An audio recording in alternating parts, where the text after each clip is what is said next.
कृष्णाय वासुदेवाय हरे परमात्मने प्रणता कलिशनाशाय गोविंदाय नमो नमः। गरीब भक्त की कथा। एक बार देव ऋषि नारद ने भगवान विष्णु से प्रश्न किया, प्रभु आपके भक्त गरीब क्यों होते हैं? भगवान मुस्कुरा कर बोले, नारद जी मेरी कृपा को समझना बड़ा ही कठिन है। नारद जी कहते हैं, ऐसी क्या बात है जो समझ में नहीं आएगी? विष्णु जी मुस्कुराकर बोले, चलो तुम्हें दिखाता हूँ। इतना कहकर भगवान विष्णु देव ऋषि नारद के साथ साधु वेश में पृथ्वी पर पधारे और एक ब्राह्मण के घर भिक्षा मांगने के लिए दरवाजा खटखटाने लगे। सेठ जी भिंगड़ते हुए दरवाजे की तरफ आए और देखो तो दो साधु खड़े हैं। भगवान ने और देव ऋषि नारद ने साधु का वेश बनाया और एक ब्राह्मण के घर पहुँचे। ब्राह्मण अच्छा पैसे वाला था और जब उन्होंने दरवाज़ा खटखटाया तो वह अंदर से गुस्से में आकर के देखा कि दरवाजे पर दो साधु खड़े हैं। भगवान हाथ जोड़कर बोले, भैया बड़े जोरों की भूख लगी है, थोड़ा सा भोजन मिल जाएगा? ब्राह्मण ने उनसे बिगड़ कर बोला, तुम दोनों को शर्म नहीं आती? तुम्हारे बाप का माल है, हट्टे कट्टे हो, कर्म करके खाने में शर्म आती है? जाओ कोई काम करो और तब खाना खाओ।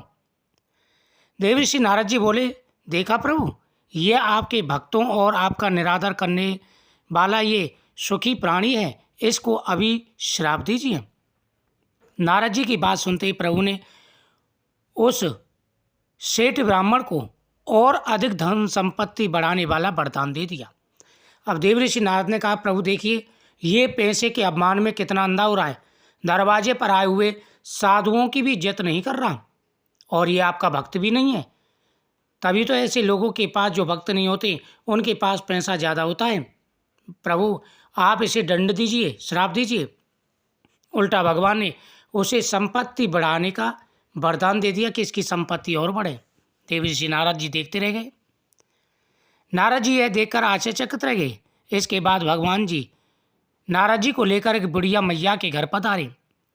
बुढ़िया की एक छोटी सी झोंपड़ी थी जिसमें गाय के अलावा और कुछ नहीं था। जैसे ही भगवान ने भिक्षा के लिए आवाज़ लगाई, बुढ़िया मैया दौड़ी दौड़ी खुशी खुशी बाहर आई। उसने प्रसन्न होकर दोनों संतों को आसन देकर बिठाया और उनके पीने के लिए दूध लेकर आई और बोली, प्रभु मेरे पास और कुछ नहीं है, मेरे पास जो है उसे आप स्वीकार करें। भगवान ने बड़े प्रेम से स्वीकार किया। तब देव ऋषि नारद ने कहा, हे भगवान आपके भक्तों की इस संसार में देखो कैसी दुर्दशा है, मेरे पास तो देखी नहीं जाती। यह बेचारी बुढ़िया माई आपका भजन करती है और अतिथि सत्कार भी करती है, आप इसको कोई अच्छा सा आशीर्वाद अवश्य दीजिए। देव ऋषि नारद जी कहते हैं कि प्रभु आपके भक्तों की दुर्दशा मुझसे देखी नहीं जा रही। देखो ये बुढ़िया माई है, कितना आदर सत्कार करती है, और एक वो ब्राह्मण था जो कितना अभिमानी था।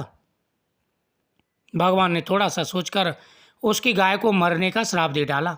अब ये सुन करके देव ऋषि नारद आश्चर्यचकित हो गए, सर चकराने लगा। यह सुनकर देव ऋषि नारद क्रोधित होकर बिगड़ गए और कहा, प्रभु यह आपने क्या किया? यही आपका न्याय है? भगवान विष्णु बोले, यह बुढ़िया मैया मेरा बहुत भजन करती है, कुछ दिनों में इसकी मृत्यु हो जाएगी और मरते समय इसको गाय की चिंता सताएगी।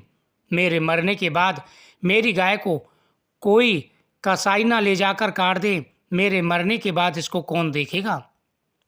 तब इस मैया को मरते समय मेरा स्मरण ना होकर बस गाय की चिंता सताती रहेगी और वह मेरे धाम को ना जाकर गाय की योनि में चली जाएगी।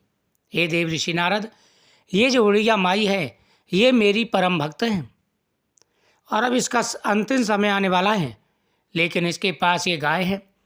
अब ये गाय की चिंता में अपना शरीर त्यागेगी और इसे टेंशन रहेगी, मैं शरीर त्याग दूंगी, मेरे शरीर त्यागने के बाद में कौन मेरी गाय की रक्षा करेगा? कहीं कोई कसाई ना ले जाए, कहीं कोई इसे मारे पीटे नहीं। इस प्रकार मरते समय इसका ध्यान गौ की तरफ रहेगा और फिर यह गौ की योनि में चली जाएगी, मेरे धाम को नहीं जाएगी। इसका भजन जो भी है वो सारा निष्फल हो जाएगा। इसलिए अंत समय में भगवान का ध्यान करना बहुत ही जरूरी है, कहते हैं कि अंत समय में जो व्यक्ति भगवान का ध्यान करते हैं उनको वैकुंठ लोक की प्राप्ति होती है, लेकिन जो संसारी जीव होते हैं वो ज़्यादातर मोह माया में पड़े रहते हैं। अपने जिसमें ज़्यादा प्रेम हो उस पर ध्यान उनका ज़्यादा जाता है। इसलिए तो कहते हैं कि शास्त्रों में अपने बच्चे का नाम भगवान के नाम पर रखना चाहिए, क्योंकि इंसान मरते समय किसी न किसी से बहुत ज़्यादा प्रेम करता है। किसी न किसी बच्चे से वो प्रेम करेगा और उसका ध्यान फिर उसी की तरफ जाता है। इसलिए कहते हैं कि जब शरीर में ताकत हो उसी समय से भगवान से प्रेम करना प्रारंभ कर दीजिए,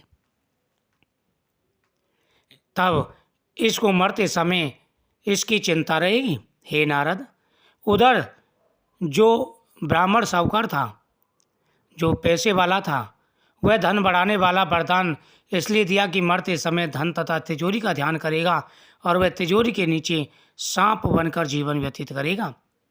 प्रगति का नियम है, जिस चीज़ में अति लगाव रहेगा वह जीव मरने के बाद जन्म लेता है उसी योनि में। बहुत दुख भोगता है, अतः अपना चिंतन प्रभु की तरफ बढ़ाइए। मरने के बाद में अनेक प्रकार के दुखों को भोगता है, अनेक प्रकार की परेशानियां उसके सामने आ जाती हैं। इसलिए तो कहते हैं कि चिंतन अवश्य करना चाहिए, भजन कीर्तन करना चाहिए। इससे अंत समय में इंसान की जो बुद्धि होती है वो भगवान की तरफ रहती है। इस कथा का सारांश ये था कि आप समय निकाल करके भगवान की पूजा पाठ जरूर किया करें, इससे आपकी मनोकामना पूरी होगी।